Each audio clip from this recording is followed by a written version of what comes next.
if I was to get some goggles, or is there any way I can get an appreciation of space, is what I'm kind of saying. Because you made a comment when you got in one of your hulls and you said, this is big. And of course I'm looking at it on the screen and I'm going, well, I've got no idea if it's big, but it could be small, right? Yeah, but it was clearly a feeling that VR space gave you. And that is one of the most amazing things about the VR. Hello everyone, and welcome to another episode from Lucky Fish. Well, Leo's got some news this week. He received his New Zealand passport. So he's a citizen of Kiwiland, which is wonderful news. He was born here in Mongolia, so that means he's got dual nationality, which is a great start in life, I think. It will allow him to choose where he wants to live in the world. He's thriving. It's autumn here now, it's getting very cold. Time for us to move on, so we've booked tickets to get back to Lucky Fish in Guatemala. We'll be back there at the beginning of December. We're very excited. And little Leo will experience the Caribbean for the first time. How good is that? So this week what we have is some replays or some video that I recorded from some discussions that DeWayne and I are having about the design for Project X as we work up the hull designs. It's a very early stage, but it's fun to share these things with you, and you can see the kind of process we're going through. We really are looking at all the options, U-shaped hull forms, V-shaped hull forms, pros and cons of each, and just trying to start out with an open mind. Now for a quick update on the Lucky Fish Syndicate, we've had about 6 expressions of interest from parties looking to become quarter share owners in Lucky Fish. Very excited to meet you guys and keep the expressions of interest coming in. We are going to be in Belize for 2 months, January and February next year, to introduce the new owners, brief them on the boat, brief them on the area, and get everyone away to a great start. Don't hesitate to drop me an email if you're interested in becoming a partner in the boat. On the Eleuthera 60 Syndicate, we've had 6 or 7 expressions of interest in that boat as well. It could be an Eleuthera 60, it may be just any large catamaran that suits our purposes. If you're interested in finding out more, drop me an email or leave a comment below with your email, and I'll send you the flyer which describes what the RYA training, what sort of passage making you're going to do on that boat if you become a syndicate member. It's a very exciting approach to boat ownership that I think will get a lot of people that would otherwise not get into boats. It'll give them an opportunity to get started. Okay, so let's go straight to the video, and we hope you enjoy this week's episode. A bit of an update on the design process for Project X. Let me give you a quick lesson on displacement versus waterline. Okay? Here's how the lesson goes. Is you want to have a boat that drafts 600 millimeters. Yeah. Okay? So you design the boat, you get all of your lines working, and you put your water line at 600. Yeah. Then you calculate how much water does that displace at 600 millimeters. Yeah. Okay? Then you take your entire boat design, plus people, plus everything, and you say, how much does that weigh? Yeah. Okay. If it is the same as the displacement, then the boat is going to ride on the water line. Yeah. Okay. Providing that it's balanced. Sure. Okay? If you're under that displacement, the boat is going to ride higher. Yes. If it's over that displacement, the boat is going to sink. I've got that. You know, that was a bit of a revelation to me, because anyone who hasn't dabbled in yacht design probably wrestles with why we bother with having weight and displacement as 2 separate terms when they both are entirely equivalent. But it's only when you sit down and you draw a hull and you put a waterline on it that suddenly it dawns on you how critical realizing the difference between displacement and weight is. And that is, you've just told your builder what he has to build that boat to, and is it even feasible? Yeah. So it is a juggling act. The two are interlinked, and the two are separate. They have to be Yes. treated separately. So imagine you want to, like in one of my designs I've done, which I've never shared with you, is a two-man submarine. Yes. Okay? And it's basically a steel tube with two hemispherical caps on it. Yep. And the weight of that thing is about 2.5 tons. Okay? So let's say that you want to build a catamaran that's going to carry that.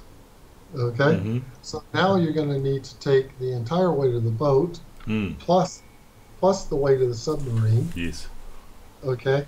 And work out the balance of the submarine on that water line. Absolutely. Okay?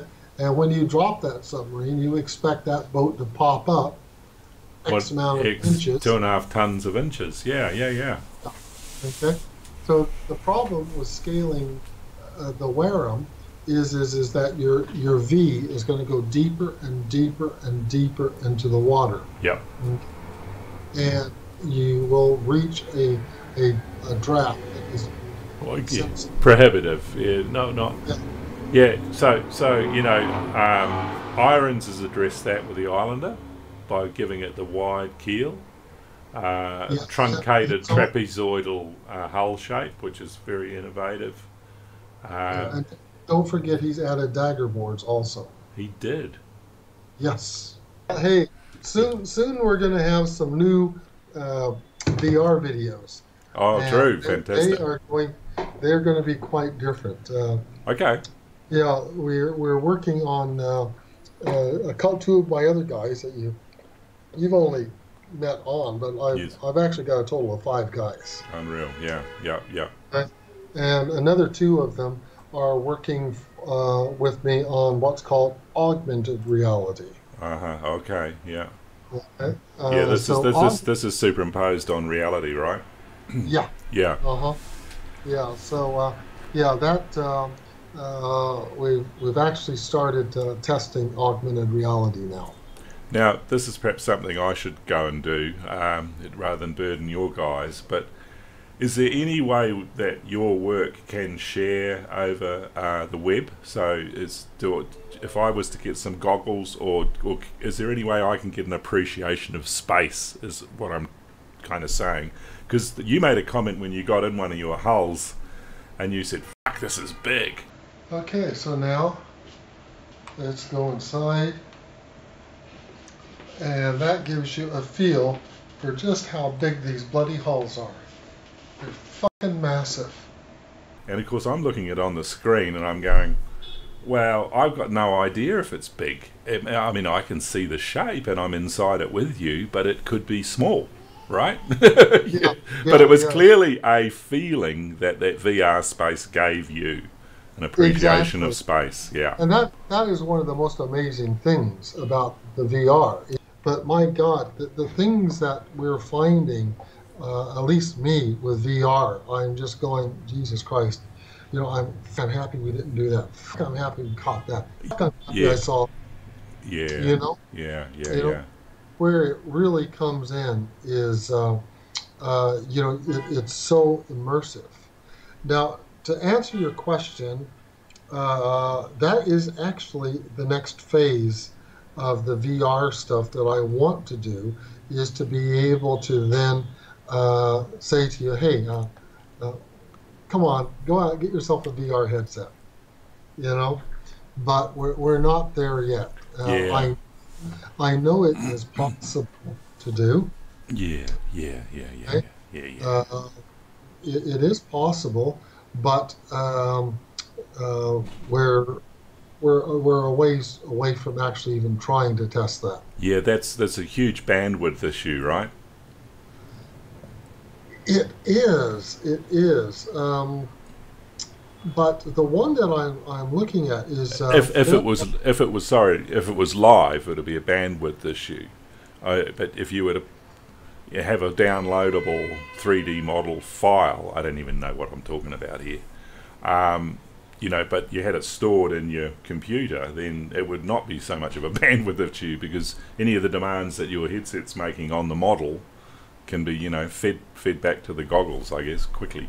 Yeah, but I don't know how big that file would be. Yeah. But, I got no idea. yeah, well, Microsoft has got a system called mixed reality, and mixed reality is a much lower demanding system than we're using.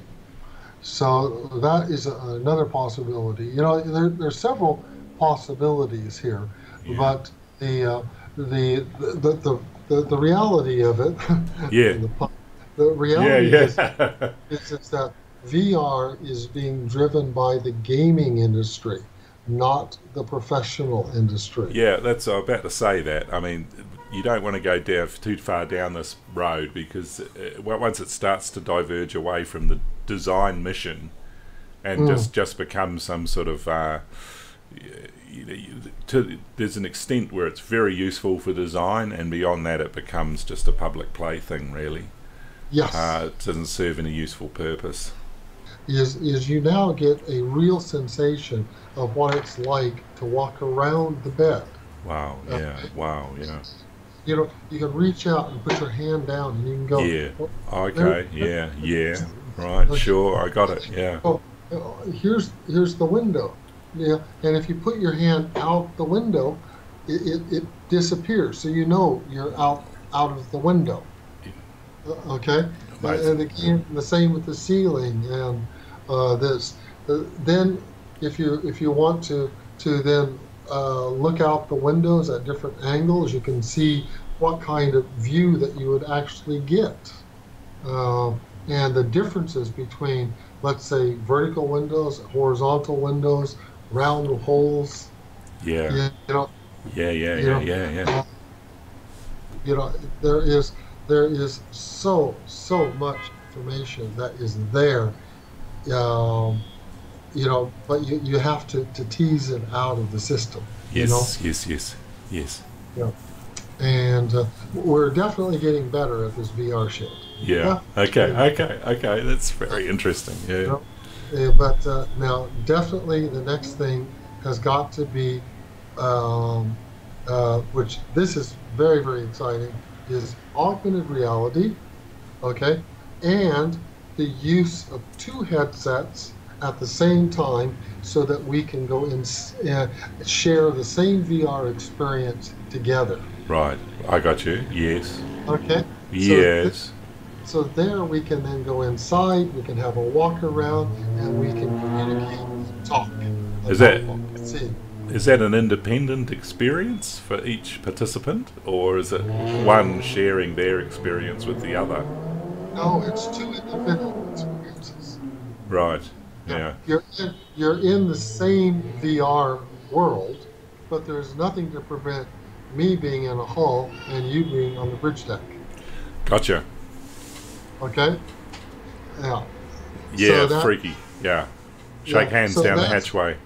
Yeah. So this is where is the next bit that we're going to, so that we can then share our experience, because the reality of it is that, you know, I go in there and I see a problem. How do I share what I see?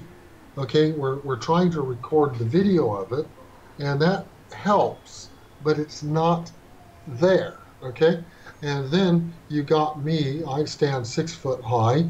On is like 5'3", 5'4". Yeah. So there is a huge difference between my reality and his reality. Yeah, right. It's just physical height. Yeah. Well, everyone, I hope you enjoyed that episode.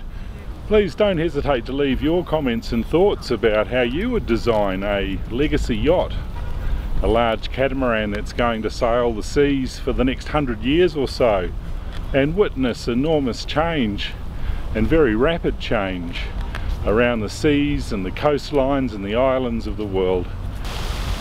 He's been a very good boy. Hasn't he been a good boy? Very quiet. I tell you what, he's a wonderful baby most of the time. And please give it a like if you enjoyed the video. Don't forget to subscribe if you want to keep in touch with us. And as always, a huge thanks to our patrons who make these videos possible. See you next week, everyone. Bye.